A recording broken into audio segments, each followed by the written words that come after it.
Aujourd'hui on se retrouve pour faire une recette d'époisses. Une recette assez forte, mais pour les amateurs de bon fromage, ils savent à quel point ce fromage est bon. Alors c'est simple, je te montre ça en quelques étapes, et dans quelques minutes tu seras capable de le faire toi-même. Première étape, je vais verser 10 litres de lait cru dans ma marmite.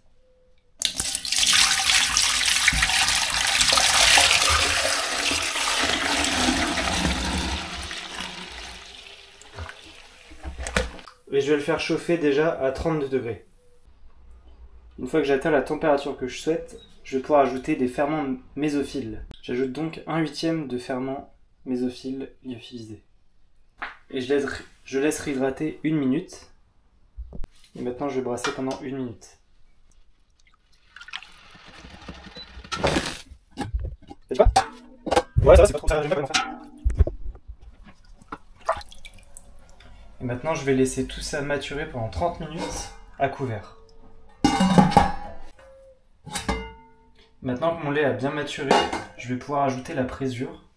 Donc là j'ajoute 40 gouttes puisque j'ai 10 litres, mais regarde ce que tu as sur ta boîte.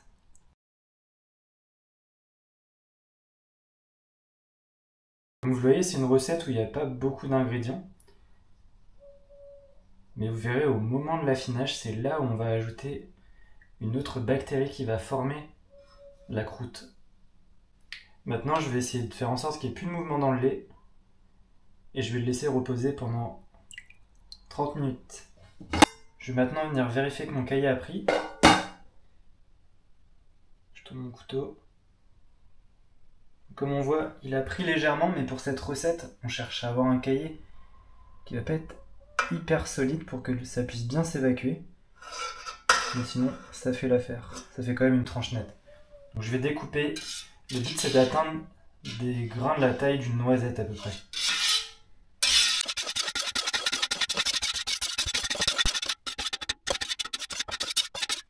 Ce que je fais attention, c'est que mon cahier est fragile. Le but, c'est pas que je le broie. Vous voyez, je l'ai coupé vraiment en petits grains. Et je vais le laisser reposer 5 minutes pour qu'il puisse se redurcir un peu. Avant de commencer à brasser, je vais brasser juste pour finir les derniers morceaux dans le fond.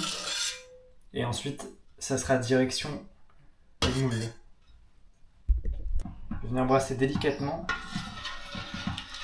pour essayer de couper les morceaux qui sont dans le fond. Vous allez voir, il va sûrement rester des gros morceaux comme ça là. Il faut quand même que j'arrive à évacuer pas mal de petits laits.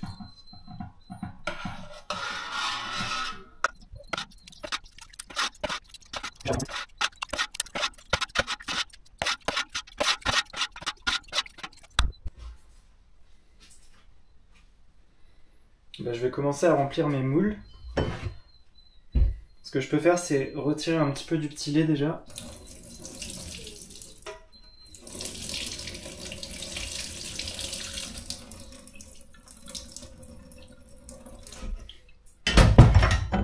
Allez. Je remplis mes moules. C'est un peu la même technique que le camembert.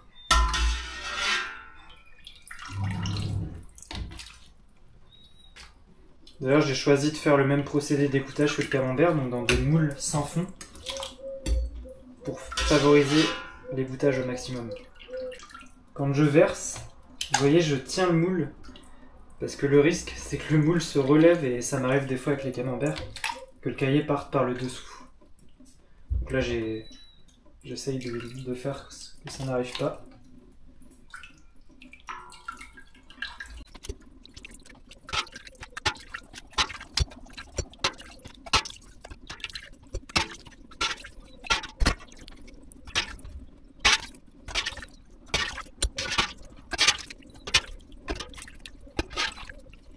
Bon, vous voyez, j'arrive déjà au sommet des époisses.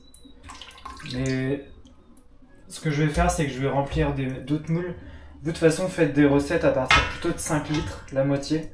Parce que c'est largement suffisant pour une consommation personnelle. C'est juste que moi, comme je fais des vidéos, j'en prends souvent plus du lait. Donc je vais remplir des moules comme ça. Procéder au retournement de mes fromages.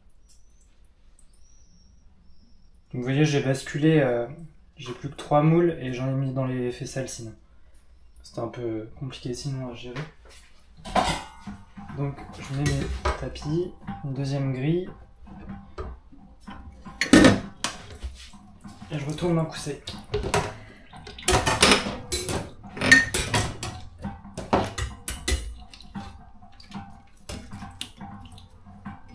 Le premier retournement, c'est important de le faire au bout de 5 à 10 minutes, puisque après votre cahier il va se refroidir et il va avoir plus de mal à être bien lisse comme là sur le dessus. Et je recouvre pour protéger. Là je vais procéder au salage maintenant que l'égouttage est terminé. Pour ça, je vais mettre une cuillère à café de sel par face, comme ça. Je vais venir l'étaler uniformément sur le dessus.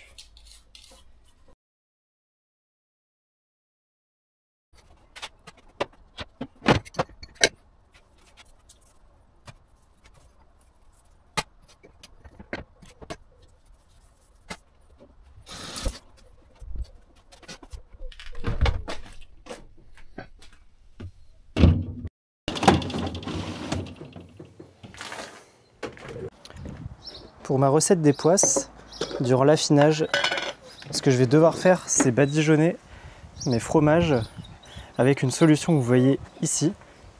Là-dedans, donc c'est de la saumure douce avec 10% de sel dans l'eau et j'ai rajouté du Brevibacterium linens. C'est ce qui va donner justement côté rouge sur mon fromage.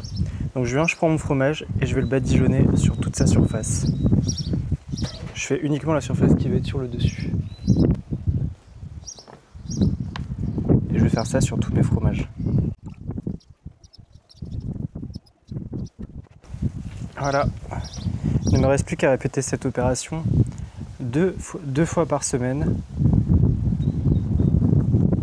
jusqu'à la fin de l'affinage.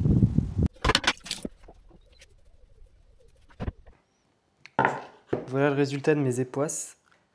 Donc ça fait 4 semaines que je les affine. Ce qui est assez impressionnant, c'est que sur la dernière semaine, j'ai vraiment gagné ce côté très humide, très coulant, que je n'avais pas dès la 3e semaine. Donc on va ouvrir ça pour voir le résultat dès maintenant.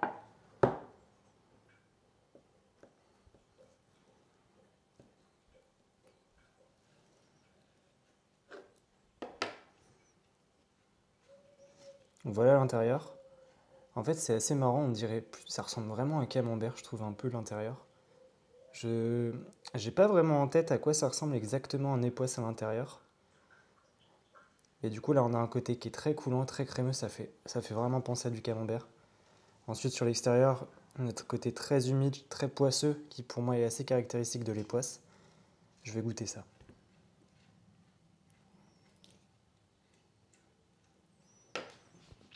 Alors sur le goût, on a quelque chose qui est assez fort. Je pense qu'on est vraiment sur quelque chose qui se rapproche de l'époisse. Ça fait penser, il y a vraiment le côté rouge, là c'est le Brevibacterium qui fait cet effet. C'est ce que j'ai frotté sur le dessus qui est venu donner le rouge comme ça, qui donne ce goût caractéristique. Je pense vraiment qu'on se rapproche de la recette et l'avantage c'est que si vous aimez le fromage fort, vous pourrez le laisser s'affiner encore plus, peut-être mettre plus de Brevibacterium et obtenir un résultat plus fort si vous préférez. C'est vraiment l'avantage de faire son fromage à la maison, c'est qu'on obtient le résultat qu'on souhaite à partir de n'importe quelle recette. Vraiment que ça vaut la peine d'essayer si vous aimez ce fromage.